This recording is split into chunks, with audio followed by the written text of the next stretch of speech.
اعوذ باللہ من الشیطان الرجیم بسم اللہ الرحمن الرحیم اللہم صل علی سیدنا و مولانا محمد وعلى آل سيدنا ومولانا محمد وبارك وسلم۔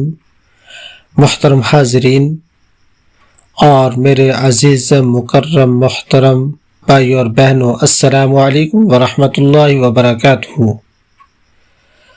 آج جو میں ویڈیو اور وظیفہ لے کر آپ لوگوں کی خدمت میں حاضر ہوا ہوں، وہ وظیفہ میرے ان بھائیوں اور بہنوں کے لیے ہے کہ جو بھائی اور بہن کسی تنگ دستی کے اندر، غربت کے اندر، کسی پریشانی کے اندر، قرض کے اندر مبتلا ہے اور گھرے ہوئے ہیں، اللہ تبارک و تعالیٰ کی ذات اس وظیفے کی برکت سے ان کی تمام مالی پریشانیوں کو دور فرما دیں گے۔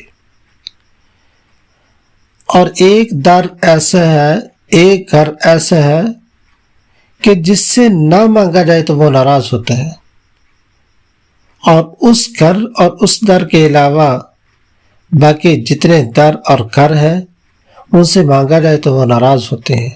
وہ در کون سا ہے؟ وہ مالک الملک کا گھر ہے، وہ بادشاہوں کے بادشاہ کا گھر ہے، وہ اس کا در ہے کہ جس در سے سارے مانگتے ہیں، وہ اللہ تبارک و تعالیٰ کی ذات کا در ہے۔ اللہ تبارک و تعالیٰ ارشاد فرماتے ہیں کہ میرے بندے جب میرے سے سوال نہیں کرتے تو میں ناراض ہوتا ہوں، اور بندے وہ ہیں، لوگ وہ ہیں، باقی در وہ ہیں کہ جن سے مانگا جائے وہ ناراض ہوتے ہیں۔ کسی کے در پہ جا کر دستک دی جائے وہ ناراض ہوتا ہے، کسی سے 1 روپیہ مانگا جائے وہ ناراض ہوتا ہے۔ تو آج کی ویڈیو کا ٹاپک اور عنوان وہ صرف اللہ رب العزت کی ذات سے مانگنا ہے۔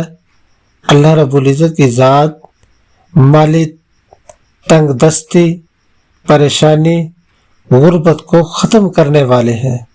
تو آج کا وظیفہ وہ مال و مال ہونے کے لیے، فراوانی کے لیے، اور صرف اللہ رب العزت کی ذات کا محتاج اور اللہ رب العزت کی ذات کے علاوہ کسی اور کا محتاج نہ بننے کے لیے ہے۔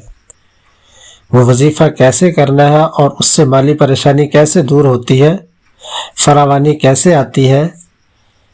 تو شب برات والی رات یعنی شعبان کی 15 کی رات کو مغرب کی نماز کے بعد سورۃ یاسین 1 دفعہ تلاوت کرنی ہے۔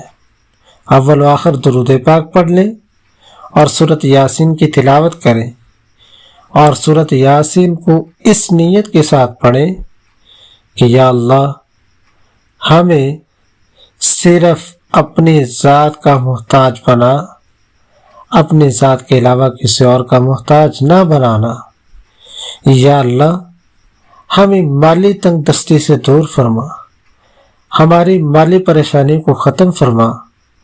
تو اللہ تبارک و تعالیٰ کی ذات اس عمل اور اس وظیفہ کی برکت سے دنیا کے اندر کسی اور کا محتاج نہیں بنائیں گے، کسی اور کے آگے ہاتھ پھیلانے کی ضرورت پیش نہیں آئے گی، ساری مالی پریشانی ختم فرما دیں گے۔ اللہ رب العزت کی ذات فراوانی عطا فرمائیں گے۔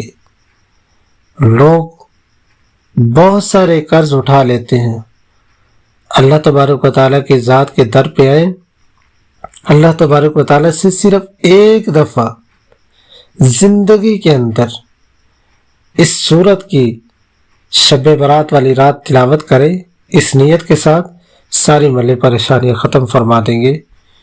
تو جو میرا مسلمان بھائی اور بہن اس نیت کے ساتھ اس رات سورۃ یاسین کی تلاوت کرے گا، ساری مالی پریشانی اللہ تبارک و تعالیٰ کی ذات ختم فرما دیں گے۔ نہایت مجرب عمل، بزرگوں کا ثابت شدہ عمل، بزرگوں کے تجربات سے ثابت شدہ عمل، اور یہ نہیں کہ صرف اس رات اس سورت کی تلاوت کریں، نہیں، پوری زندگی اللہ کے حکموں کی تابعداری کریں، نماز کی پابندی کریں، قرآن مجید کی تلاوت کریں، اور اللہ تبارک و تعالیٰ کی ذات اس رات بھی مانگے تو اللہ تبارک و تعالیٰ کی ذات ساری مالی پریشانیوں کو ختم فرما دے گی۔